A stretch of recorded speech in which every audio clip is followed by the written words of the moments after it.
Good morning, good afternoon, good evening, good night. Goodbye. Where in the world? Goodbye. That's been our show today. Thank you very much. Good day, sir. Good day. Good day, sir. We're done. I said good day, sir. Well, we're off to a start. It's day 2 of Comic-Con, and none of us have slept. It's Dan Murrell who finally made his way out of the maze. Yeah, it took us 24 hours. 24 full but hours. We set the slowest time record. Yeah, I'm ultimately proud, I think. Spencer Gilbert, Present and accounted for. president accounted for, hiding behind the desk. Miss Clarke Wolfe. Hello. Very happy to be here. So happy to have you. Clarke Wolfe of Fandom is joining us today. We're very excited about that. There's a lot to talk about, but I want to start on a slightly more serious note, and then we will move into our Comic-Con coverage. We talked about this yesterday as well. A good friend of everyone here, John Schnepp, is having a very hard time, and his fiancée Holly as well. So our thoughts are with them, but in addition to that, we are going to put in the description below a link to a GoFundMe where you can go help support Holly and John at this time with mounting medical bills. If you can do anything, if you can share, if you can help support, every little bit helps. Our hearts are certainly with them today, and we would appreciate any bit of support that you can give, and thank you for that. To Comic-Con. So a lot is going on already. I was, what? What? You did. No, I can't control my face. You know that. He was shaking his head about Comic-Con. Oh, You know this about Comic-Con. Spencer. He has no facial. No facial control, Oh, sorry. and no body below the knees, as far as we know. Yeah, I'm not showing you my legs again, you creeps. Hashtag Spencer's legs. So a lot is happening already. Aquaman could have been in the MCU. It is revealed. What? Okay, No, that's that's a bit of a that's clickbait. That's clickbait. Jason Momoa. We'll talk about Yeah. it. John Wick, Horse Revenge. And we talked to Colossus and much, much more. Let's talk about Jason Momoa, who met with the Roosters. So could Aquaman have been in the MCU? No. But, Saved you a click. Welcome to Flickbait. but in an interview with Entertainment Weekly, Jason Momoa did reveal that he had met with the Russo brothers about a potential role in the MCU. He said they were amazing. It was one of the best meetings he'd ever had. He was going to work with them, but it didn't work out. He said he was going to be a villain. People always want to, he said, quote, people always want to hire me to play a villain, you know? I did an audition for Guardians of the Galaxy, which was super cool. I got to audition with Chris Pratt, who's just a legend and a gentleman, and that ultimately didn't work out. Well, you're doing very well. You're Aquaman. Yeah. But what villain do you think he might have played? Is there one that you would have liked to see? I think he might have auditioned for Jamin Unsu's part. I forget the character's name, but that sounds like I could see him like kind of space grunged up. Oh, you're talking the Guardians one, not the Russos one. In the Guardians. Oh, and the Guardian. Well, yeah. And is that's it- what's interesting true. about He this. said both. I mean, Yeah, so I think we have 2 options. Yeah. Yeah. For me, I would bet Crossbones. Yeah, that was my guess, too. For Civil War or Winter Soldier, both, I guess. And then Guardians, I mean, God, he could have been, who's the space lawyer?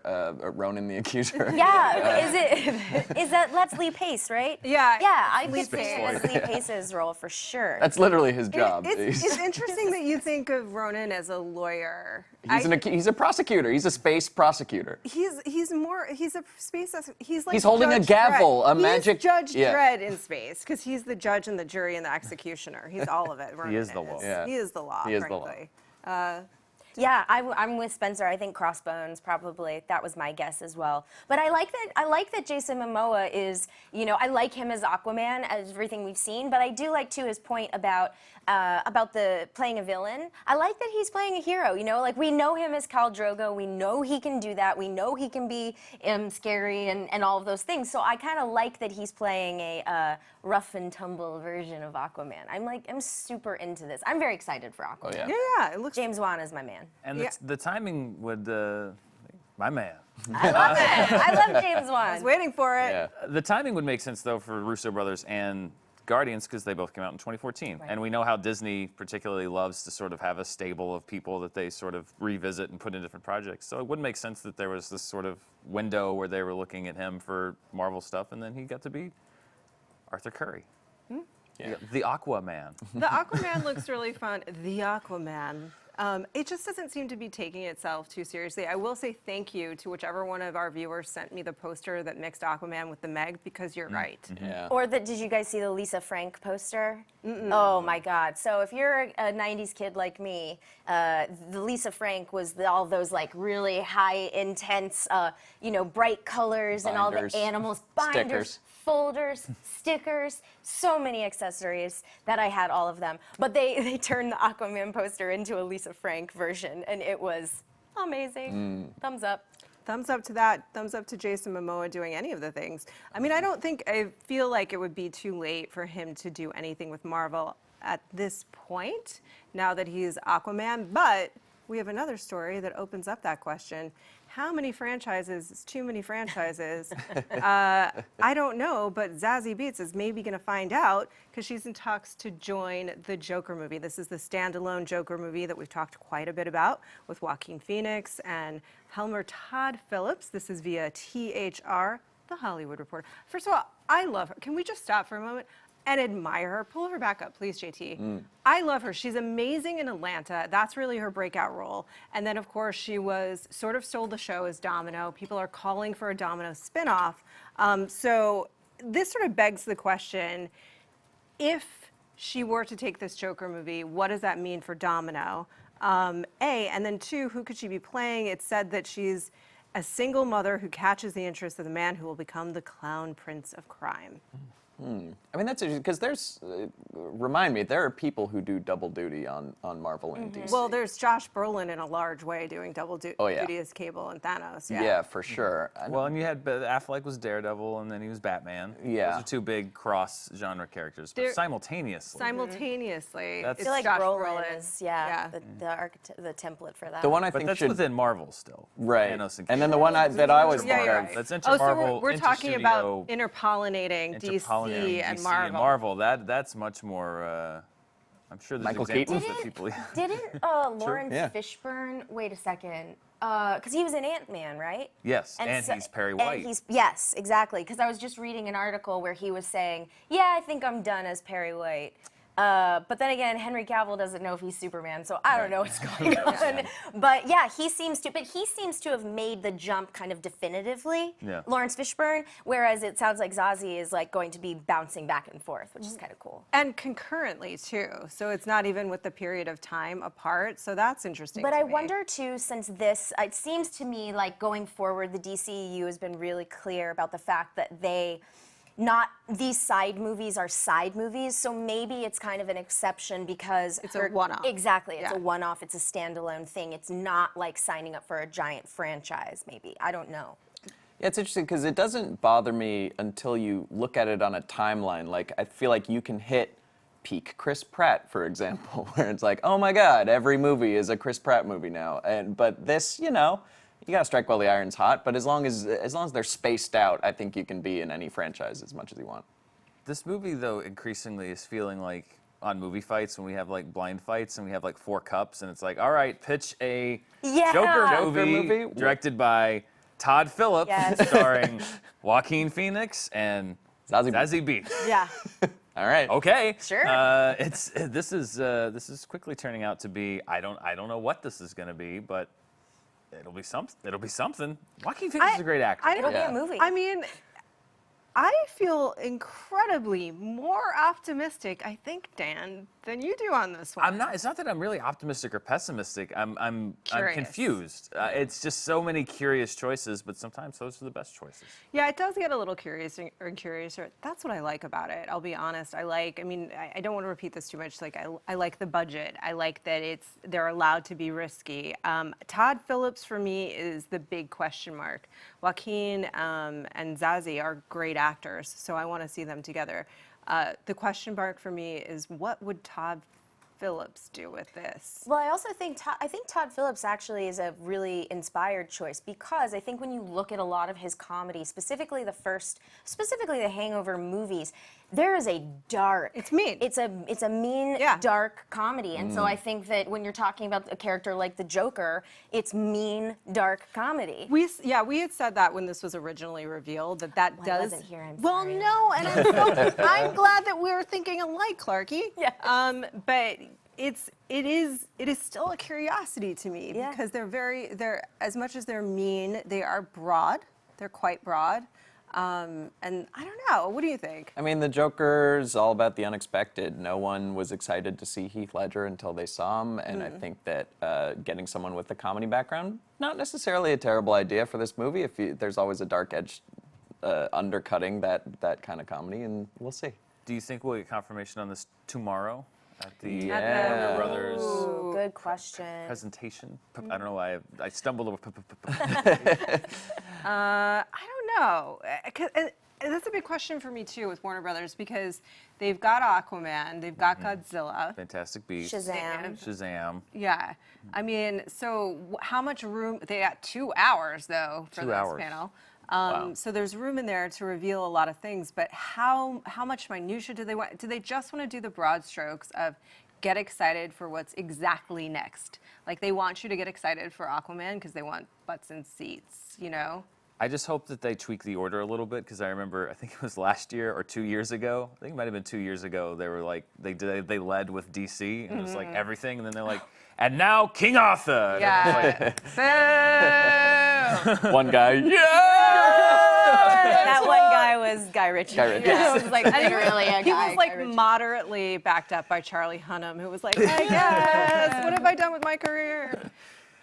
We love that Charlie. Wow, Charlie Hunnam big. I No, still, I love Charlie Hunnam. I know still you don't love him. hate King Arthur. I'm just saying. Yeah. I don't, You know what? I don't hate Can it. I make a confession? I saw it after all of the reviews had come out and so on and so forth, so I was so prepared for it, and I was like, I don't know why. It's kind of fun. Yeah. It's a little fun. I should probably weird watch it because I unironically like the Heath Ledger movie. Is it A Knight's Tale? Yes, and we just had Paul Bettany here. Yes, And we Darren did. was nerding out. And we failed to ask him about it. I'm sorry. And then we also, sorry to Max Dion, our producer, who only wanted us to talk about his portrayal of the Unabomber. We did Yes. Oh my God. well, then what did you guys talk about? What has he even been in, if not the Who Unabomber are you? TV And series? why are you here? Vision schmision. not. Why are we One of my even top 5 talking manifestos. right now? Easy. Easy. Top 5 easy. Yeah. Easy. Well, you'll see what we talked about it when we play it on an upcoming tease. SJU Phantom Plugs. Oh. There you go. Can we talk about the Predator a little bit? Do we feel good on the Joker? Is there more? Is there more I think there? we got feel no more. questions. I think we could get a Joaquin walkout tonight or You tomorrow think night, so? I mean. Yeah, you know, why not? Joaquin. Here's the question. That's where I was thinking. Are they going to change the character's name to the Walker? Oh. Waka waka. K-E-R. Waka That was waka, Dan. a terrible joke. And I apologize. Not a single one of us has slept or bathed in days, except for Clarke, who I know, right? is the consummate. Woke up like this. She just wakes up like that. I need JT, can we put a sparkly effect around it, Yeah, please? yeah, JT, for If me you too. could get on that, please. More sparkles. More Can you spark- give me the Sybil Shepherd moonlighting, JT, and just go ahead and glaze this whole thing over? That'd be great. Get into New Jersey with the camera. We'll be all set. Can we show the Chewy cam? Or is that just for us? Well, you can't spoil it. I didn't know that no one had seen it. There he is. So anytime someone's not pleased, you just need to cut to It that. has to happen organically. So the Predator panel did happen yesterday. Cut to Chewy Cam, not pleased. I talked to a couple of people about this panel. They haven't revealed, they played a couple of clips that they have not released yet. I don't know if they are available illegally because we do not play that game. But I talked to a couple people and heard varying. Chewy was a fan. Chewy is not on board. Nicely First done. person I checked with, as always, is Chewbacca. And he was an enthusiastic, roar! And I was like, wow, that funny. And he said, yeah, kind of. I talked to a couple of people that said, if you like Shane Black, it's Right. funny. They felt very much like a Shane Black movie. Some others said that it fell flat, that it was tonally disjointed and ultimately really unimpressive. So I do not know what to think. Given the trailers that we've seen so far and sort of the mixed responses coming out of the panel, what are your hopes or not for the Predator? Yeah, I mean, it's the same. I didn't get to see the footage, but I heard mixed things. I heard some people saying like, oh, well, I don't really like. I was talking to one of our friend of the show, Yael Teagle, yesterday, and she's like, I thought the footage was funny, but she's like, I'm not a fan really of the Predator franchise, but I like the footage that I saw, and then I've heard some people say, I don't know how I feel about that. So from what I've heard so far, it kind of seems like it's appealing more to people who aren't fans of Predator, and then Predator fans are like, I don't know how I feel Like about more that. of a broad summer action movie Exactly. as opposed to a Predator movie. Right. That makes sense. Yeah. What have you been thinking overall about it? I was very excited about this. First of all, this cast, I love this cast. Like, I truly am so excited for all the talent that's in front of the camera. But, I'll go out there and say it. I have a friend who says he has seen the movie and did not care for it. Okay. So, I believe in Shane Black. I like Shane Black a lot. But, this is also like, Fox is trying to make a big push, and it's franchise, and it's studio, and so I just don't know. I don't know how it's going to end up. I want it to be good. I want it to be awesome. My dad loves Predator, so I grew up watching Predator, and I think it's fun and cool, and I love Shane Black's work across the board. And so I was super excited for him and Fred Dekker to come back and be together again on this. I think it was the perfect recipe, but I hope that he was able to do his thing. And, who knows? That's sort of the worry always, right, with Yeah. a big studio. And the problem is that if it isn't the movie that even Shane Black maybe wanted, it's still his name on it, and he's still going to get the blame, which is sort of a bummer. What do you think? Do you have any hope? I mean, it's a bad sign that the least appealing thing to me about the new Predator movie is the Predator parts. I think it's kind of lame when they're like, it's cooler than a Predator. Two Predators. What about a really tall Predator? What about a taller Predator? I do like tall Predators. But again, like Clarke said, the cast is incredible. And Shane Black, not only is he hilarious, but it's also a hard kind of comedy or just tone to get across in a trailer. I remember with The Nice Guys, I love it. you watch the trailer for that movie and you're like, I guess, okay, they're not funny, they're too good looking. But then you watch the movie and it's just one of the most appealing, funny things you've ever seen. And they're still good Handsome looking. people can't be funny. No. Have you met Chris Hemsworth? Yeah. No, sorry. He's I'm broken sorry. all the rules. No, if Chris Hemsworth was a schlub off the street saying those same lines, you'd be like, okay, thank you, Christopher.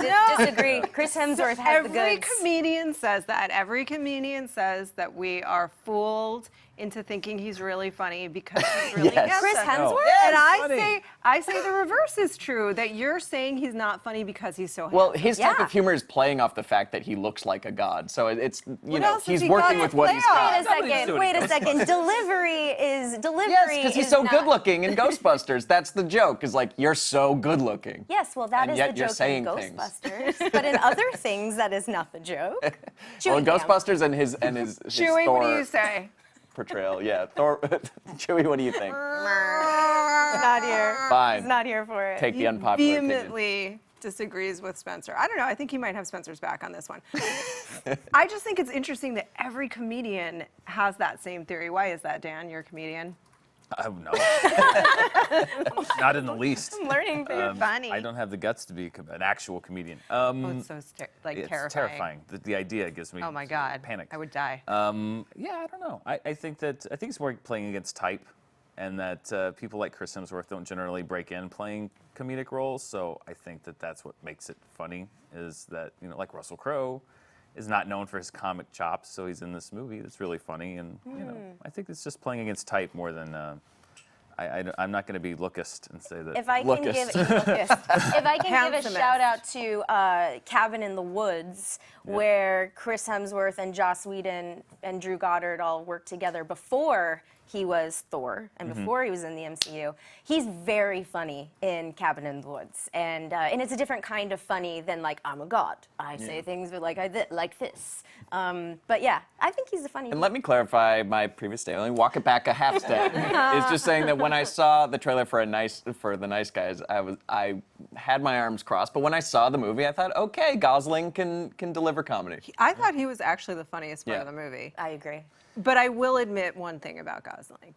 So I interviewed him for I think it was the Ides of March. I believe it was the Ides of March.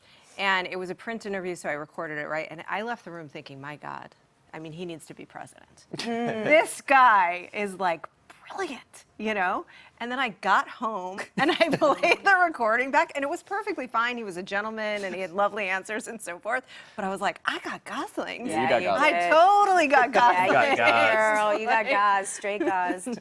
That said, That poster, by the way, looks like it's a crossover with the Expendables for the Predator. That Predator? poster The looks Predator? like it looks like the. Am I crazy? It looks just Oh, like yeah. the Expendables. The skulls, Oh, like yeah. the kind of wing thing. Now that I would be on board with. yeah.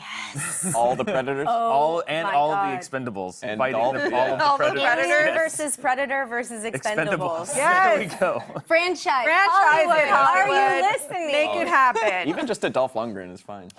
So Dolph Lundgren for everything. Yeah. I want a Gunner. I'm not even kidding right now. I want a Gunner TV show so badly. Yeah. He is the best character in that second movie by far. John Wick 3. So some people in this room were on the fence about John Wick 3. Their names are Spencer Gilbert. Were we? But you told me that this got you back on board, this poster. Well, look, I wasn't fully off. I thought it was interesting that they ended John Wick 2 by making every single person in New York City an assassin. So where's there to go from here? Make a horse assassin. Horses. So Horses. I should say not poster. I but bless these, you. These, I absolve you. these set photos were released of John Wick 3. And here's what I need this to be. And I really mean this. The only Seabiscuit thing that with makes guns. sense for this franchise right now is that John Wick is killed and the horse is pissed. Yes. And goes on a rampage. It's like a and is BoJack Horseman That's my crossover." human. That is the only thing that makes sense. I will only accept this now. Dan? That's the only thing that does That make is sense it! to you. There's so many The possibilities. horse going on a killing spree because John Wick has been killed. Perfect sense. I love that John Wick is becoming like a Ace Ventura pet detective in his later years and just acquiring animals. Oh my God, a gritty reboot. John Wick is really a gritty reboot It's a of prequel, Ace Ventura. actually, Yeah, a yes. prequel of Ace Ventura Pet Detective. That's hilarious. If he just commands nature in this next one, because they're the only pure beings that aren't yet assassins in this world, and because also Lawrence Fishburne in that franchise too, he was playing like a man with a pigeon army. Yeah. he already did have a communed pigeon with army. the birds. So if John Wick is now a druid and can cast invocations to bring the beasts of the field to bear. Chewie is not. Oh wow! Chewie is not pleased. I am 1,000% in on this. Chewie is not pleased at If we all. can get like horse foo going, if like that horse is doing horse headshots or whatever, like just kicking people like Eastern European thugs through windows and just doing cartwheels, I mean, I can't wait. This reminded me of when I saw the first images of from Planet of the Apes with the apes on horses. Mark Ellis and I would just text each other, "Apes on horses," and this I was like, "Keanu's on horses." Yep. I mean, I feel like this. Look at this! It's a beautiful. glorious image. It's just so great. And also, I'm sorry, but this spells like really ridiculous fun and to me and that I think is what I want from a next installment here. Yeah, I think so too. It did. I love that first movie. I liked a large chunk of the second movie, but I agree in the end it got a little insane. So let's just roll all the way into Let's that roll with it. wave at that point. Yeah. Did you guys see Hotel Artemis? Yes. Which was sort No. of the. Yes. Did you ultimately see that? What was your did. take on that? Because it was kind of the John Wick Yeah, the riff on the hotel. Right. Yeah. Yeah. I mean, I think with Artemis, that was the writer director. I think he was more thinking of it in a Casablanca with the assassins and the nefarious people at Rick's bar. Kind of thinking back to that, maybe a neo-noir. So I think he was like trying to pivot away from any John Wick comparisons, but they're so clear and obvious. But I thought Hotel Artemis was fine. Like I thought it was, it's a nice action movie. It wasn't as dark and violent as I wanted, as maybe it could have been, and it also wasn't as funny as maybe it could have been. So it's like that weird middle ground. It's so hard to do. So for me, I would have liked it to go one way or the other. But Jodie Foster, that cast is incredible, and really, yeah. So maybe it's like a Netflix or it's like an HBO Now kind of night for some Hotel relaxing. Artemis. Yeah, the Continental to me was always the thing that even right after John Wick, I immediately wanted that series on HBO on that. I would go for an extended Wickiverse of decreasing quality, and you're getting direct-to-video John Wick 7s, and it's just all about, the Securities and Exchange Commission in the assassin world or something. Clone Wars is returning. Ooh, hard pivot on that hard, one. I like that. And this one is Fell off my segue. I wish. I want a falling off the segue graphic if we can get that made. Oh boy. This is a little bit. Joe Starr is not here today, and he and I are the ones that watch Clone Wars. So this is a really big deal. It's one of those things where, like, this is coming back, and if you love it, it's so exciting. It's going to, of course, the Disney streaming service. No surprise there. This was announced at the 10-year anniversary panel. It was cut short when Disney bought Lucasfilm. So a 6th season was left unfinished, and now it's going to be finished, which is so exciting. And I think we'll talk about what this means in terms of Disney and their strategy around the streaming service. But I also just want to say, what is one show that for you guys, and it can literally be anything, you would sort of lose your minds over if it were to come back? For me, it is a very clear Terminator, Sarah Connor Chronicles. And I know I was going to say it, but I am going to say it because it was a great show. It ended on a stupid cliffhanger. I feel unfinished. I don't have closure. Dan, how about you? I'm trying to think. Most of the shows that I watch, I generally ride them to the literally bitter end. So I'm just like, go away. I used to love you, but please let me leave. Let me quit you. There aren't a lot that I've watched that I'm like, oh, I have to have more of that. Because generally, if they get canceled, they're sort of canceled for a reason. I did watch the Sarah Connor Chronicles, and yeah, they took it to a place where it's just like, oh, where are they going? No, nowhere. They're not going anywhere. Yeah, it's so weird because like there's shows that I love, like Quantum Leap, that I loved when they were on, and I was like, if they came back, maybe it could be fun, but at the same time, it could suck, and then I would wish that I hadn't wished for more Quantum Leap. So I don't know. It's so hard with TV shows to be like, I wish there was more of it because it happens so many times. Arrested Development is a great example. I don't hate the new seasons, but I don't think they're anywhere close to the original ones, and it's just diluting it. This last one, this season 5, part 1 of season 5, I thought was a return to form for Arrested Development. The first couple episodes, I thought. Yeah, but then it kind of tailed off. Yes, yeah. I would agree with that. But the first couple, I was hysterically laughing. I thought it was great. The show I'd bring back is Penny Dreadful, like hands down. And Roth and I were talking about this off camera. That is a show that is so clear when you watch it in season 3 exactly what happened, which is it got canceled, and the network, to save face with John Logan, gave him a heads up and was like, hey, we have another show with you. Please wrap this up because we're not doing this anymore. And it was such unfinished business. Like, it did not resolve in a nice way. And I know nerds are going to be like, but John Logan says that it was the plan the whole time. That's insane. A lie. That's a lie. If you watch the show, it is so clear that it is a lie. You don't introduce Dr. Jekyll and then he never turns into Mr. Hyde. That doesn't even make sense. That doesn't make any sense. So, anyway. I'm going to back that rant so hardcore thank you. because I've had this same argument online for the last, what has it been, like 2 years Too now? long. 2 years. I know that okay, let's just clear it up. We know that John Logan said that it was his plan all along and that he didn't get the heads up and have to write 3 episodes very quickly to wrap the show up in a way that he was not intending to do. However, that is very clearly what happened when you watch the show. And the reason that he said that is because he's going to back the party line of the network that he is still in business with. Yeah, he's got another show coming to Showtime. Yeah, so which is exciting because he's a great writer. But anyway. Penny Dreadful. Penny Dreadful. It's a great hook for the new Disney service. I mean, if they're going for like what's going to get fans to sign up, that's pretty good. Opening salvo, new Clone Wars. Oh, no, yeah, absolutely. Sorry, not Penny. Not Penny That would Dreadful. also be I was apparently, like, that would also be appreciate good. that.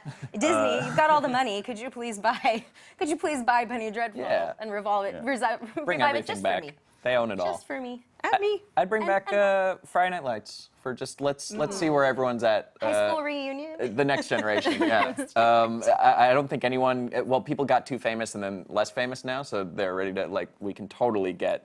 Just say Tim Taylor Riggins Kitsch. back. Just we can say totally it. get Taylor Kitsch. But Taylor Kitsch is the only one that you can really get back. No, you can get Kyle Chandler. Everyone but Michael B. Jordan. You're not getting, I was You're gonna not say, you're gonna not get getting Michael Michael B. B. Jordan back. But whatever, you send him off into success somewhere else, and everyone else is just moving back to Texas one more time, one more season. For one more rodeo. Yeah. I mean, Tim Riggins as the coach, as the new coach, and then I haven't seen so many of the people on that show.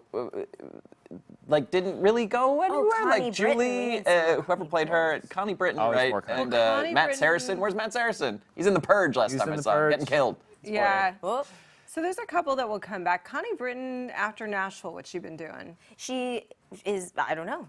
Where's I think Connie that's it. Britton these days? Being awesome. I mean, Being Nashville awesome. didn't She's too also long does ago. a bunch of the Ryan Murphy things. She Yeah. showed up in OJ. She was obviously in American Horror Story season 1. And now that they've announced Apocalypse, is that what it is? The new subtitle? They announced it yesterday, but it is. You were at the.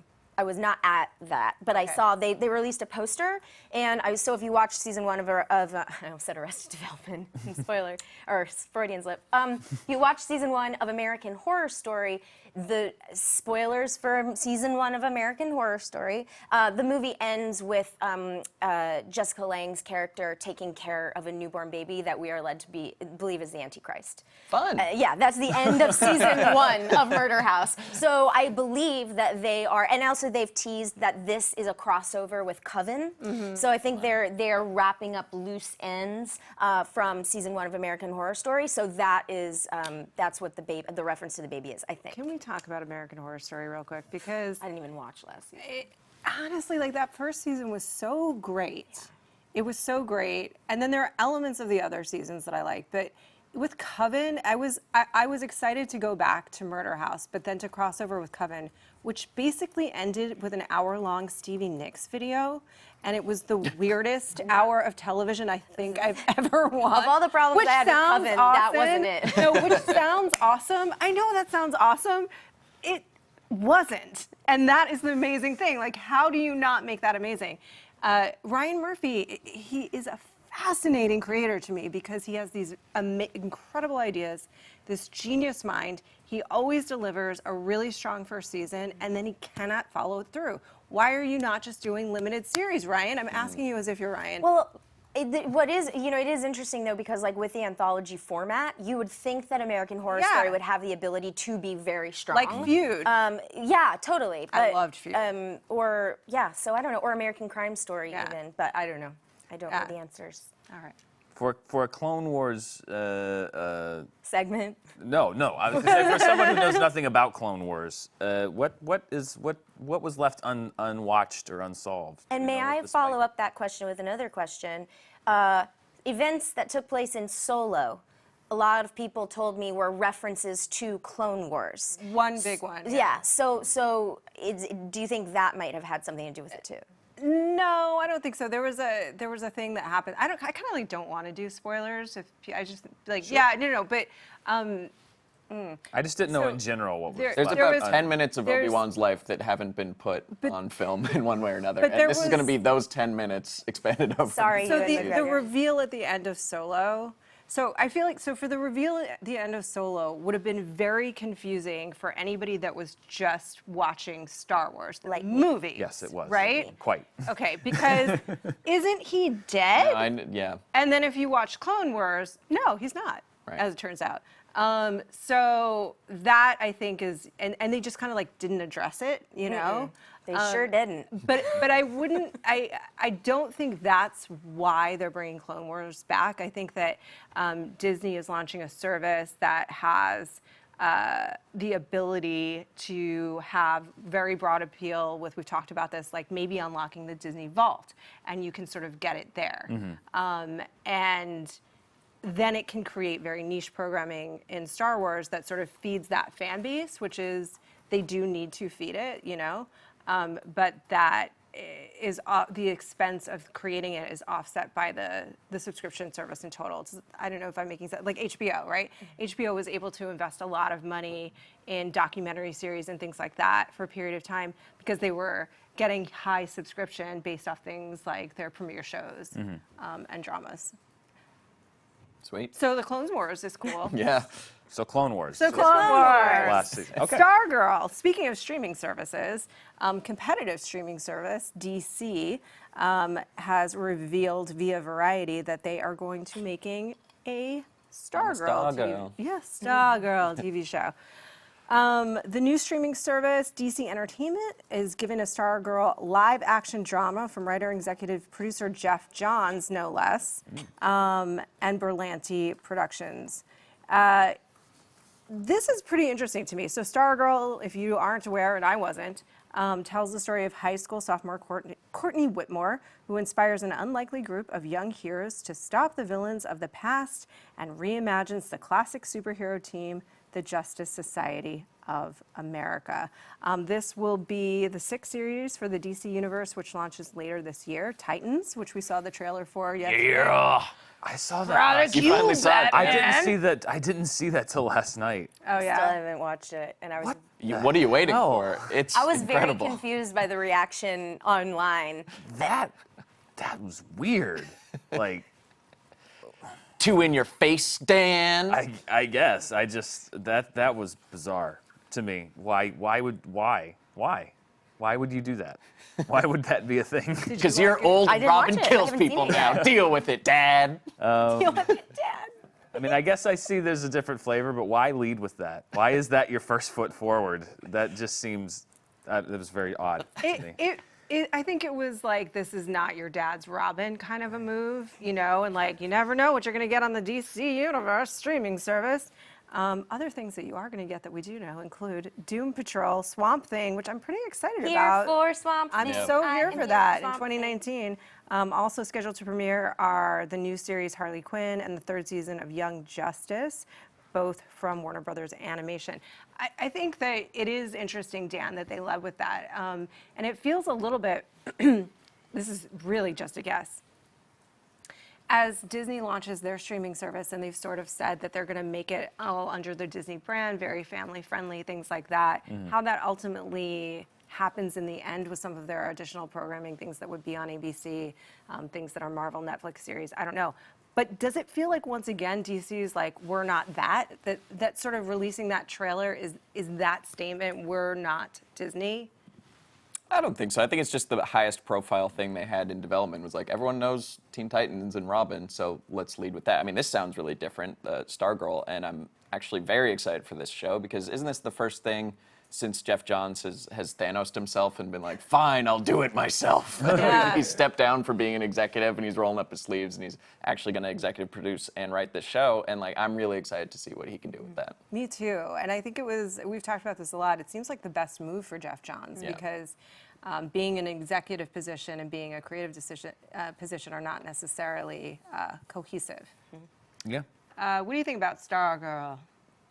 I think that it's we're in a different kind of. It used to be that you'd have a streaming service with movies and TV shows, and then you build your own original programming, integrate that. And now I think we're in this new paradigm where everybody realizes that that's not so much of a draw. So now you have to like proactively build your own TV and original offerings and sell your streaming service based on that. And also you get all of these, Batman animated series and all the backlog of movies and stuff. And so I think that it's a gamble. Because I think that if you build a great slate of original programming, then you've got a real draw, but you don't have any kind of test market for that. So if you build 5 shows and you produce them for millions and millions of dollars and they're not good, you're already committed to doing it. So it's this whole thing of like upfront, basically just having trust in the teams that you have behind your shows to do this stuff up front and sell this whole service based off of it, knowing that if you hit 3 or 4 bad ones, that could not just take that show down, that could take down the whole enterprise. it's, you know, the way that you have to compete now, I think people have to innovate and do it in different ways. But we were talking about this yesterday. The DC package has a lot of like library content. It's Yeah. got Batman the Animated Series. It's The got all the comics. movies, and it has the comic subscription service with it too. But how many people, you know, I mean, I think that'll sell the DC fans, but I think they know that to support this thing, they've got to go so much wider than just people that are going to watch Batman the Animated Series and watch the Christopher Reeve Superman movies and want to read the comics. Like, you've got to go broader. And I think that's obviously what they're trying to do, which is why I thought it was so weird to do Titans first, which is like, that's such a radically different approach. Yeah, this also feels like it's aimed at what kind of audience is this original programming aimed at? So, like, for instance, when the Swamp Thing announcement was made, like, James Wan's an EP on it, and, you know, it sounded like they're really embracing the dark side of what Swamp Thing can be, which I think is great. That said, you know, is the person who's going to sign up or want to watch Stargirl going to, I don't know, like that seems like it's for a younger demographic and a younger audience, and do they have the money? Like, if you're watching your parents' cable and you watch all the Arrowverse shows on the CW, is that one thing versus like, now I have to pay for a subscription service and I'm a kid and I don't know. Or are they gonna CWI's Swamp Thing and he's got abs now? Exactly, right? Yeah. With swamp abs. Green, swampy abs. Gleaming, swampy abs. Well, speaking of swampy abs, we're going to get back on the floor of Comic-Con and go get our jobs done. I don't know what that means. I think I'm talking about my own abs at this point. I had some flatbread bread for breakfast, feeling a little bloated, if we're honest. So we're going to get back to the Comic-Con. I ate a hot dog off the street last night. Chewy is not impressed. Chewy is entirely unimpressed. Clarke, Yes. thank you so much for joining us today. Thank you Where guys can the for people having find me. you? You can find me creating content for fandom at Get Fandom on the social medias, and you can find me at Clarke Wolfe, Clarke with an E, Wolfe with an E. And thank you guys. This was so fun. I'm really happy that we're all under the same umbrella now. Yay! Spencer, Gilbert, Dan, Murrell, and myself will be here, and along with Clarke for the rest of the day, covering all of the news out of the con. So please stay tuned for that. And again, taking a moment to be very, very sincere. It's a challenge, and to go sort of from our silly show to talking about something that's real and that's real for us personally. But we are very much thinking of and want to support John Schnepp and Holly right now. So if you can, please go to that link, support the GoFundMe, and our thoughts are very much with them this weekend. Thank you guys for joining us, and we will see you soon.